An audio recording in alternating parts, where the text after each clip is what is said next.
Selle video sisu on siis eelkõige mõeldud nendele, kes Kraitost juba kasutavad või siis kellel on plaanis hakata kasutama. Nimelt Kraitose järgmine versioon, kus siis ka Smart Money Concepts on sisse ehitatud, versioon 4.1 on nüüd kõigil live serverites olemas. Ja kui sa ei ole oma seadistust veel vaatamas käinud või üldse ei ole see eelnädalavahetus tähendab ei ole käinud vaatamas oma Kraitost, siis kindlasti tasub minna ja kontrollida üle, et oleks ilusti graafikul ja et seadistus oleks ka nii, nagu sina seda soovid. Enne kui ma siis käin üle täpselt, mis seal siis muutus, räägime siin natukene ka sellest, mis asi on üldse Smart Money Concepts ja täpsemalt siis Change of Character, mis siis sai integreeritud Kraitosesse selleks, et tehingud oleksid täpsemad. Smart Money Concepts põhimõtteliselt järgib siis seda, kuidas suured institutsioonid ja market makerid tehinguid teevad. Neil on oma order flow, omad reeglid, millest nad peavad kinni pidama. Ja Smart Money Concepts on siis selline teooriate ja strateegiate kogum, millest lähtuvalt siis on võimalik kauplejal siis kaasa sõita paremini nende tehingutega, mida teevad siis suured turutegijad. Ja täpsemalt siis Change of Character on üks selline indikaator, mida siis vaadatakse küünalde liikumise pealt, kuidas struktuur siis muutub tehnilises analüüsis ja selle järgi on võimalik siis täpsemalt ennustada, millal toimub mingisuguse paari hinnas suunamuutus. Ja selleks siis ka tegelikult arendajad tegid sellise väikse video, panid kokku illustreerimaks, mismoodi siis Smart Money Concepts ja täpsemalt Change of Character on siis sisse ehitatud nüüd Kraitosesse. See on selline väike 2-minutiline video, vaatame selle ära. Guys, so just to make sure we're on the same page, this is the system that I already have built out, by the way. So as you can see currently, let me just hit pause on this. So currently this is the market structure level for the buy side. So the idea is that as long as we are in this situation, the software will be only looking for buy trades.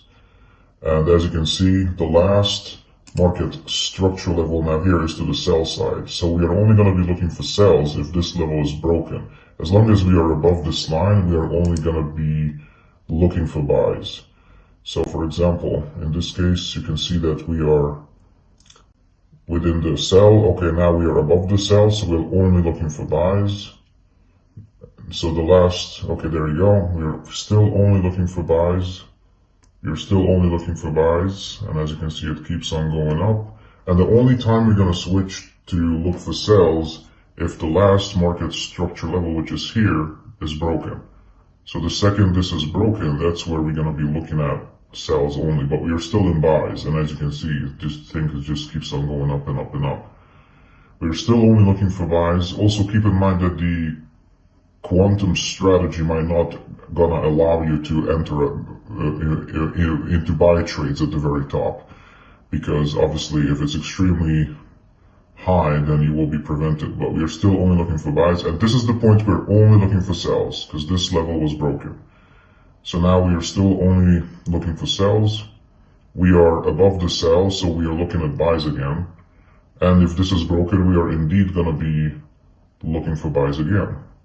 So we were only looking at sells in this zone here. So as you can see, we are still only looking at buys. Läheme siis edasi seadistuse juurde ja räägime siis lahti, mida need uued seaded siis täpselt tegema hakkavad, mida nad siis mõjutavad, kuidas nad mõjutavad Kraitose tegevust. Nii, siit peaks nüüd siis näha olema ilusti, mul on siin võttud ette seadistus, kaks rida on siis tegelikult juurde tekkinud. Ja esiteks esimene on siis Smart Money Confluence ja teine on Smart Money Only. Mõlemad on siis by default false seades. Paneme siis siia kirja, et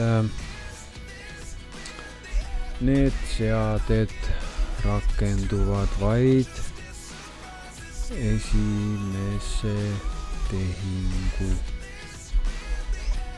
puhul. Ehk siis need seaded ei mõjuta mitte kuidagi managing trades ehk siis manageerivaid tehinguid, mis siis peaksid tulema edasi. Loodetavasti kõik tehingud, mis tulevad loomulikult üldse ei jõuagi selleni, et peaks hakkama võtma managing trades, aga vahel tuleb seda siiski ette. ja juhul, kui nüüd on sees, siis smart money only.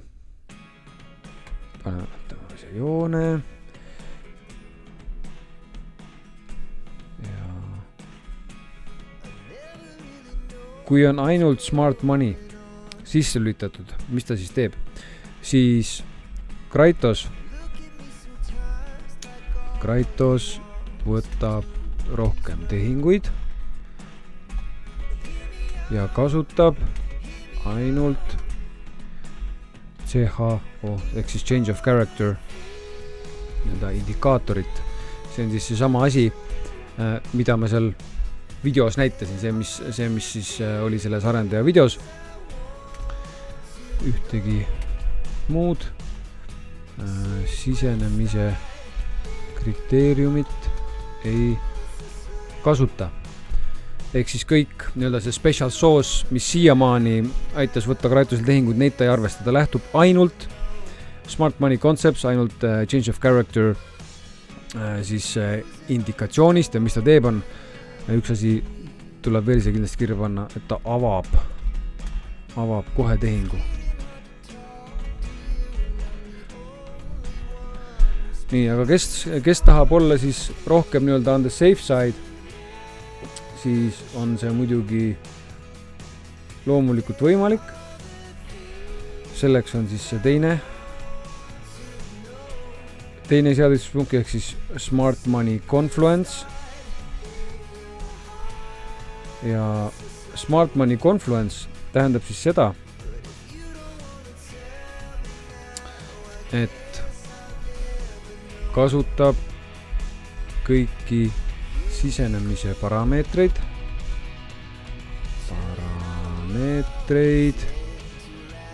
pluss change of character ehk siis tehingute arv väheneb ja täpsus suureneb. Siin tuleb kindlasti meeles pidada seda, et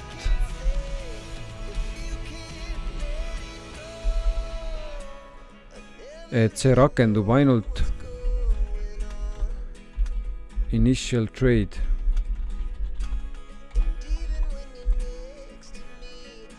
Ehk siis managing trades kasutab edasi täpselt neid samu indikaatoreid ja süsteeme, mis olid varasemalt. Kui sul on küsimusi, siis kindlasti võtta ühendust enda sponsoriga ja kui sul ei ole sponsorit, siis loomulikult võid ka alati mulle otse kirjutada ja ma ütleks, et alati on mõistlik igasuguse uue seadistuse puhul alguses siis kas katsetada või siis olla ettevaatlikum võib-olla siis sisse lülitada ja lasta mõned kuud joosta enne kui näiteks oletame, et kui sa kasutad smart money confluence'i, et nüüd keeran kohe riski põhja, sellepärast et nüüd ta on ju tehingud võtab täpsemalt. Et alati on mõistlik süsteemi natukene lähemalt tundma õppida, natuke lasta tal joosta, enne kui sa hakkad mingisuguseid teisi asju seal siis muutma. See seadistus, mida ma näitasin, see on default seadistus, kui keegi Kraitose endal avab ja hakkab kasutama, siis see on see esimene seadistus, mis seal tuleb. On inimesi, kes kasutavad Kraitost siis erinevalt sellele, mis see default seadistus on ja loomulikult siis on ka tulemused teised, kes on konservatiivsem, kes on agressiivsem. Ma loodan, et sa said nüüd siit parem ülevaate sellest, mida need uued seaded teevad ja loomulikult, kes veel ei tea, siis Kraitos on tegelikult olnud aktiivne Forex turgudel alates 2019.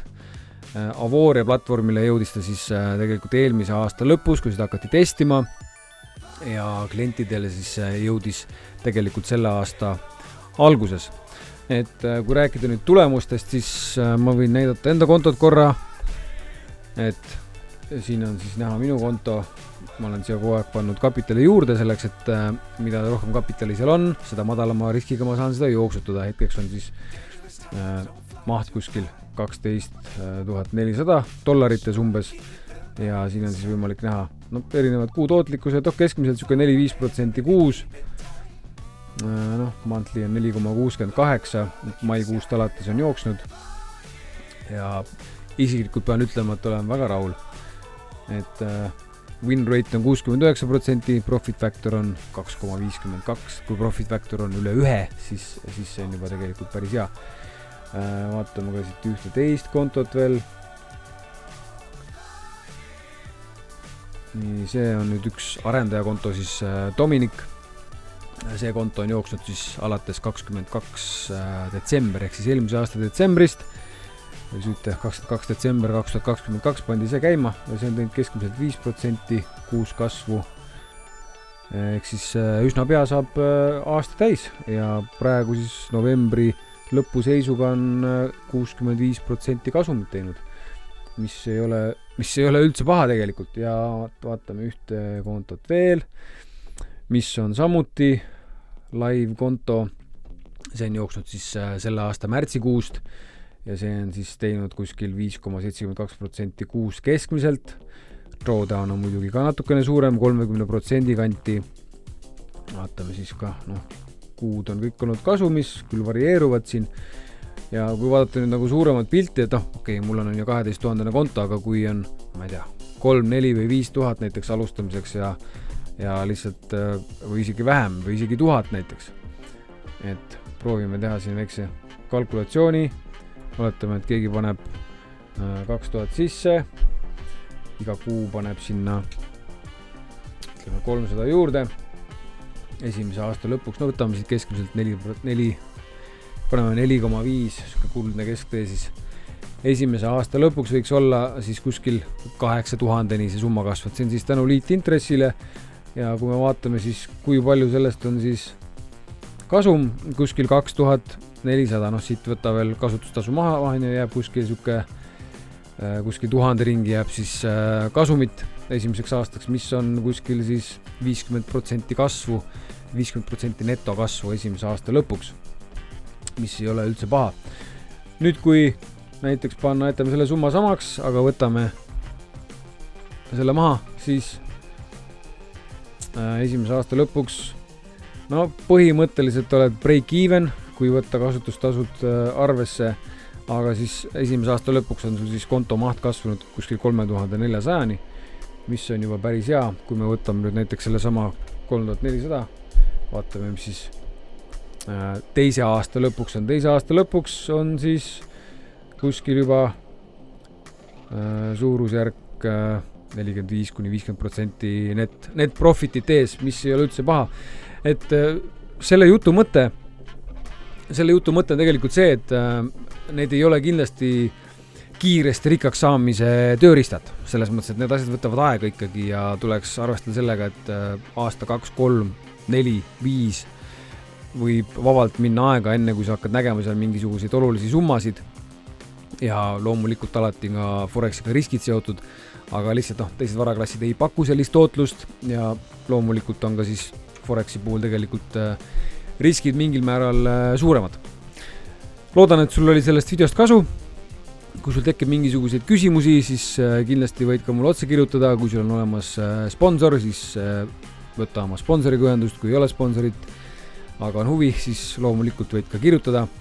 Praegu on ka siis käimas tegelikult selle detsembri lõpuni käimas kampaania, kus siis ma annan osadele soovijatele võimaluse 2 nädalat täiesti tasuta Kraitost proovida, eks saada siis täiesti full experience kõik seadistus ja kõik asjad otsast lõpuni. Loomulikult aitan ka siis nende asjadega. Minu poolt praegu kõik ja mõnusat, edukat, turvalist kauplemist.